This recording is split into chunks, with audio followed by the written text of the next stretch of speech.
of Noah and the very first rainbow. Did you know that God was unhappy with all the bad people on the earth? Did you know that Noah was the only good man he could find? Hold up, Noah. Did you know that God told Noah to build a big boat called an ark? Oh my gosh. So Noah's building. Building. Did you know that the bad people always laugh as Noah built the ark? No, the bad guys should not be on the boat. They're laughing. They're not supposed to be on the boat. Did you know that God... So now you can come out. Did you know that God told Noah to put all kinds of animals on the boat? So they made a ramp, and lions came on the boat, the ark. What do lions say? Everybody has to get in line. I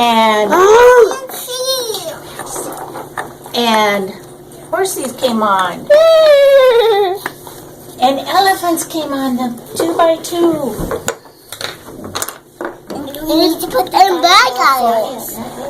No, you have to put them on here, okay? And camels came on to the ark.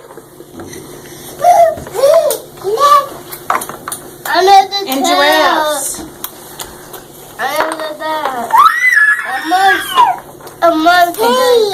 And cows.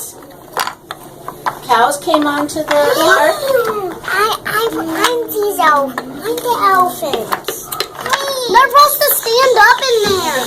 No, they need to lay down. Okay, we need to scooch back and let Ainsley put the camels on. They stand up. Ainsley's going to put the camels on. Once you put your animals on, you need to scooch back. I know what everybody does. You don't. God chose Noah because he was nice to everybody. So I have to. The camels get to go on. Once you put them on, then hands off. Hands off. Put your hands in your lap. Put your hands in your lap, Michael. Come, John Michael. After Noah and his family got on the ark, God closed the door. They can't have all the animals on the ark. It was a really big ark. Did you know that water covered the earth for a very long time? Can you make it rain? I bet there was some lightning. And it rained. No, guys, when it rains, they get up. And then the rain stopped. Then they Did got you up. know that Noah sent a dove 3 times to see if the land was dry? After the water, What's the wind? You can't get in here now. after the 3rd time, Ow! the dry leaf. Ow! After the water went away, Noah and the animals got off the ark.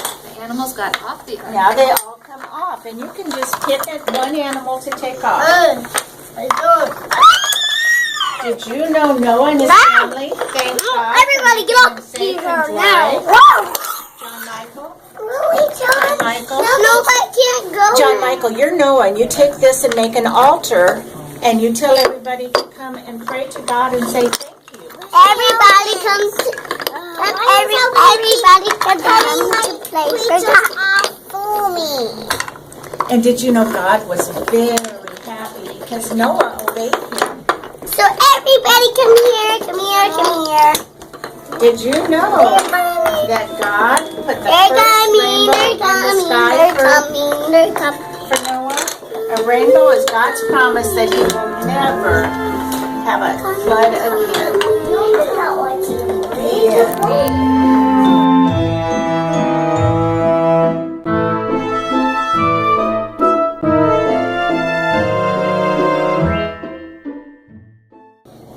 God asked Jonah to do something very important for him.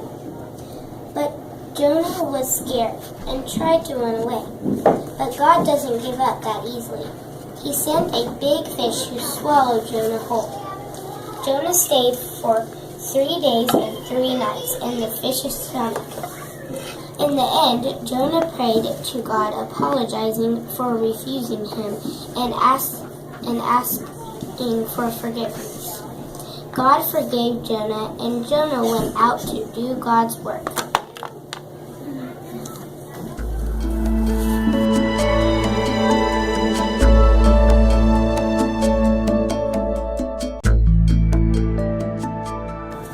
On the very first day, God saved dark and gave us the gift of light.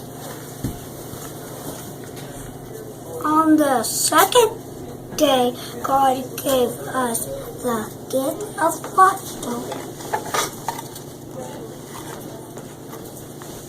On the third day, God gave us the gift of dry land and the gift of green and grass land. On the fourth day, God said, I will make dry day and night. To come times some God makes the sun to run over the day and the moon and to run over the night. He has moon the stars. On the fifth day, God said, I will make some water to be full. On the sixth day, God gave us all our animals. How he put some of them, and then the world was the on the seventh day, God rested his day to rest on the gift of the days which had many just for us.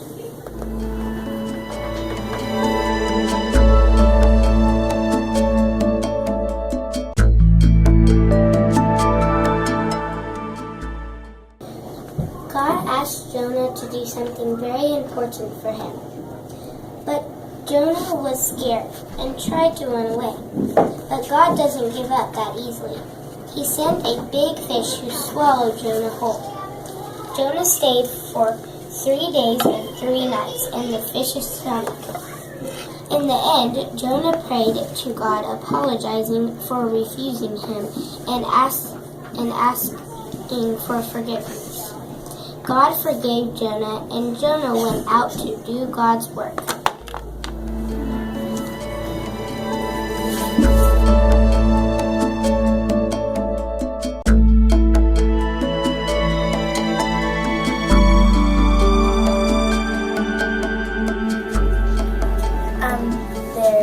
This is the Last Supper, and Jesus is teaching all his disciples, and in the middle of it, Jesus goes away, and then when it's done, Jesus goes up on the mountain to pray, and they take him away.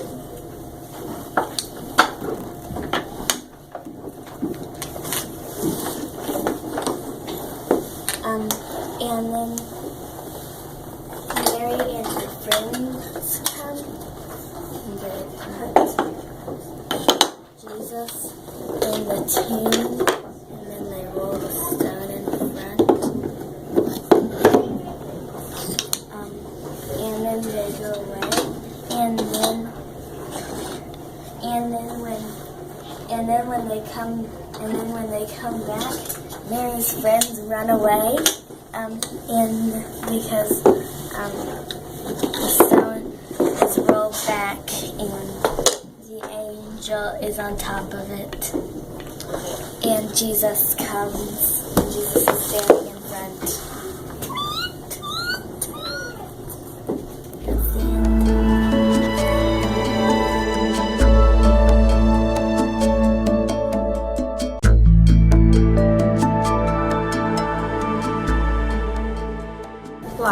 Watch where I go to get the lesson. See, here it is. Now you will always know where to find it. This is the desert. It is a dangerous place. People do not go into the desert unless they have to. There is no water there, and without water, we die. There is no food there. Without food, we die. When the wind blows, it changes the shape of the desert. People get lost. Some never come back. In the daytime, the sun is so hot that people must wear lots of clothes to protect themselves from the sun and the blowing sand. The sand stings when it hits your skin. The sun scorches you by day. At night, it is cold. You need many clothes to keep warm. The desert is a dangerous place. People only go there if they have to. The people of God went through the water into freedom. They were free, and Miriam led the dancing. Now that the people are free, they can go anywhere they want to go and do anything they want to do. Where will they go now? What is the best way? God loved the people so much that God showed them the 10 best ways to live. Sometimes these were called the 10 Commandments. As the people traveled across the desert, they followed fire by night and smoke by day.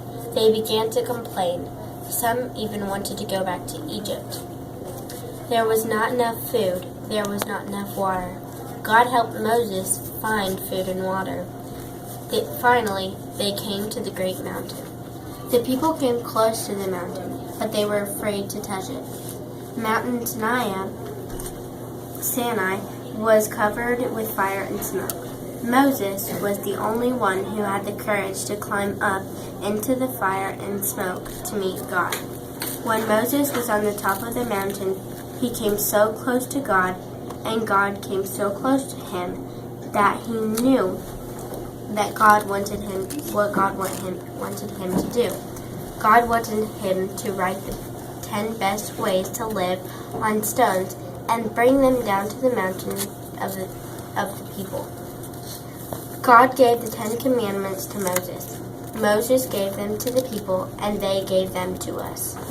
The first time Moses was on the mountain, the people grew tired of waiting for him to come back. They wanted a God they could see, so they melted all their gold and molded a golden calf to worship as if it were God. When Moses saw the idol they had made and the people dancing around it, he was angry. He threw down the 2 tablets out of the law and broke them. The next day, Moses said to the people, "You have sinned a great sin." He told them that he would climb the mountain again. Perhaps God would forgive him if he went back. When Moses was on the mountain, he wanted to come even closer to God's presence. He wanted to see God's face. "Show me your glory," Moses said. God said, "You cannot see my face and live." God put Moses in the cleft of the rock and put his hand over him to protect him from God's presence. God took away the hand after passing by, and Moses saw God's back. Meeting God's face is sometimes too much for us. When we see God's back, we can follow God all of our days. Love God.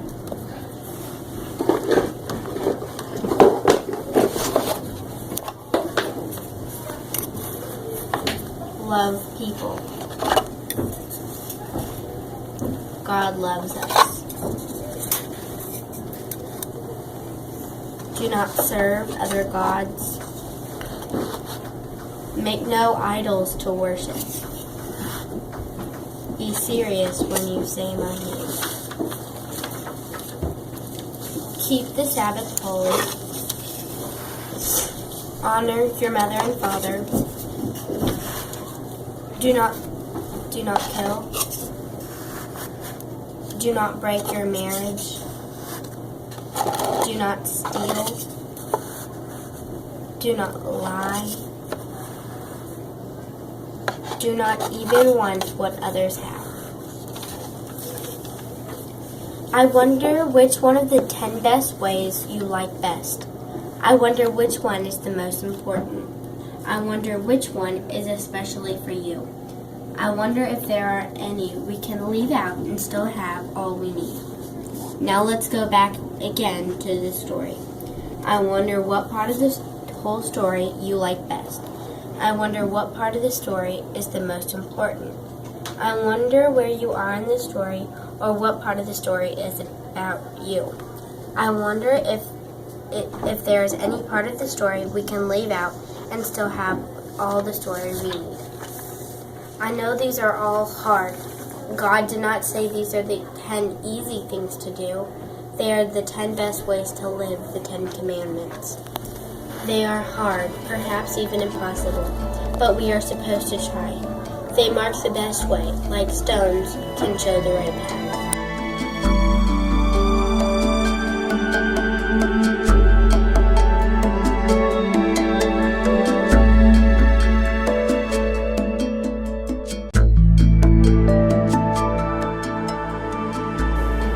The kingdom of heaven is like a mustard seed, which a man took and planted in his field. Though it is the smallest of all your seeds, yet when it grows, it is the largest of garden plants and becomes a tree, so that the birds of the air come and perch in its branches.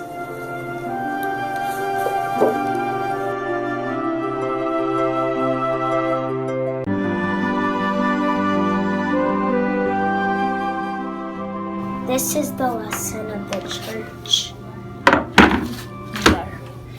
Some people think time is a line, but I wonder what that would look like. Wait a minute. What is this? Time. Time and a line. This is time and a line. Look at this. Here is the new beginning. Here is the newest part. It is just the beginning, just being born. It is brand new. Now look, it is getting older. This is the part that we knew is now getting old. I wonder how long time goes. Does it go forever?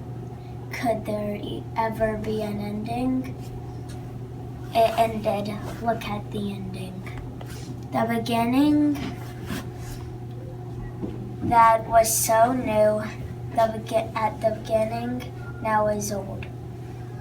The ending is the new part now. We have a beginning that is like an ending and an ending that is like a beginning. Do you know what the church did? They tied the ending that was like a beginning and the church was like an ending together. So we would always remember that for every ending there is a beginning and for every beginning there is an ending. Here are the 3 great times. Christmas, Easter. Ouch, this is hot. That is Pentecost. People can walk right through these mysteries each year and not even know what's there. We need time to get ready to come close to these mysteries. Here are the times for getting ready for the mystery of Christmas is called Advent. The time getting ready for the mystery of Easter is called Lent. Look at the time for getting ready to come close to the mystery of Easter is longer than the time for getting ready to come close to the mystery of Christmas. This is because Easter is an even greater mystery than Christmas. It is so great that it keeps going. It can't go keep it in one Sunday. It overflows and goes on for 6 more Sundays. It makes a whole season. The season of Easter is also a time for getting ready to come close to the mystery of Pentecost. Ouch, it's still hot. Here are the 3 great times: Christmas, Easter, and Pentecost. Here are the times for getting ready. Advent, that is 4 weeks.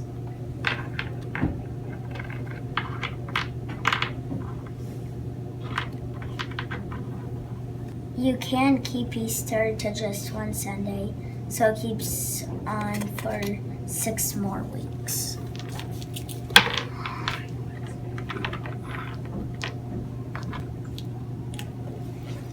Those weeks are called the season of Easter too. Here are the great green growing Sundays of the year.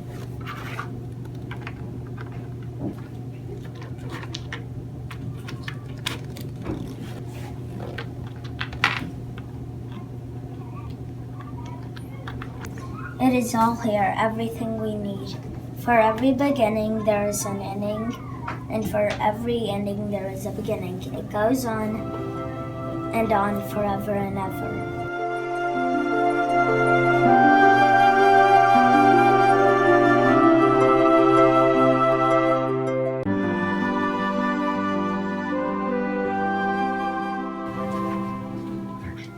The story of Abraham, Sarah, Hagar, and Ishmael in the Bible is filled with drama, and I don't mean the good kind. It's the type of stuff you'd see on a TV show. You know the type. Now, on The Hills, will Abraham support Sarah, or Hagar? Will someone be forced to leave? Watch the special 2 final episodes of the show. To understand what happened, let me fill you in on the backstory. Before God's promise to Abraham and Sarah was fulfilled, Sarah asked Abram to take a second wife. This way, they could have a child. Come on, Abraham. Marry my servant Hagar. She can give us a child and we will raise together. Since she's my servant, the child really will be ours together. But I don't want a second wife. Being married to one person is hard enough. Yikes.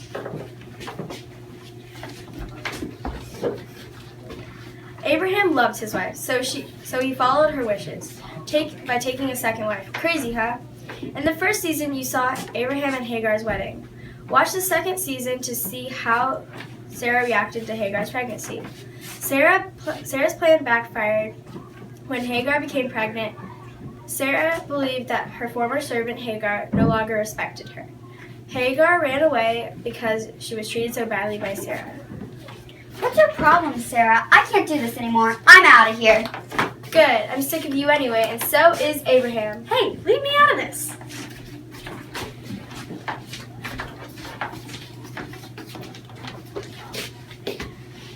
Hagar ran away, but God's messenger convinced her to return. She gave birth to Ishmael.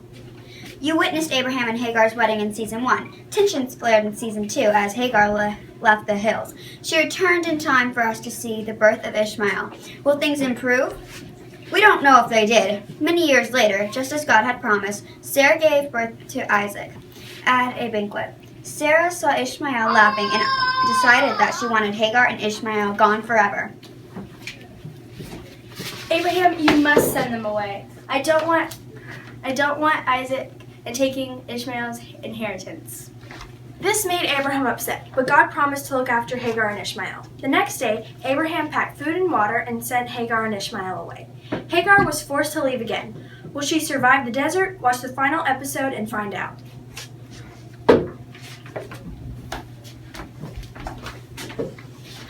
Hagar and Ishmael ran out of water.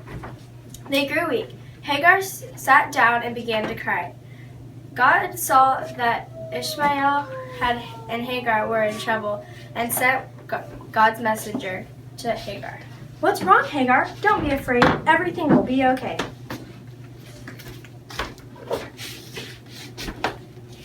God opened Hagar's eyes so that she could see a bottle of water to drink. The Bible tells us that God remained with Hagar and Ishmael as they moved to a place called Paran. After the final episode of The Hills, stay tuned for a new show, A Mom in Paran. What adventures will Hagar have with her son in their new hometown?